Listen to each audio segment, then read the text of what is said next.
माझ्या वावरात आता कपाशी लावली साहेब. मला 2 एकर शेती आहे. 3 मुलींचं शिक्षण करायचं इंजिनिअरिंगला. आज मुलीला 3-3 लाख रुपये लागताय.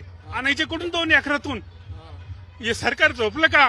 आरक्षण लागतंय आम्हाला, तसं आम्ही जाणार नाही.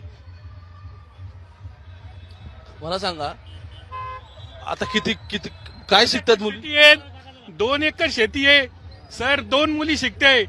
हॉस्टेलला टाकलेले, त्यांचा वार्षिक खर्च काढला मी. वर्षाला एका मुलीला 3-3, 4-4 लाख रुपये लागताय. पूर्ण डिग्री घ्यायला 4-5 वर्ष लागताय. डिप्लोमाला 3 वर्ष, डिग्रीला 4 वर्ष. ती नोकरी कधी लागणार? आमचे तर चालले ना पैसे खिशातून. एका मुलीला 7-7 लाख रुपये चालले.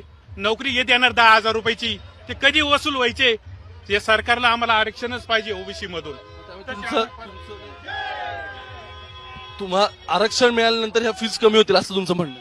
फीस कमी होतील आणि आम्ही पण सुखी राहू ना सर.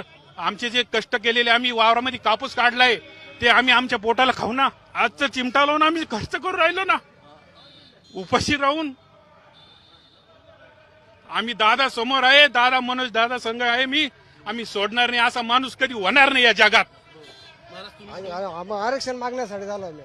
कुठून गाव कोणतं? कन्नड तालुका. किती गाड्या निघाल्या बरं तिकडून? आमच्याकडून 4-5 गाड्या. 5 गाड्या गाव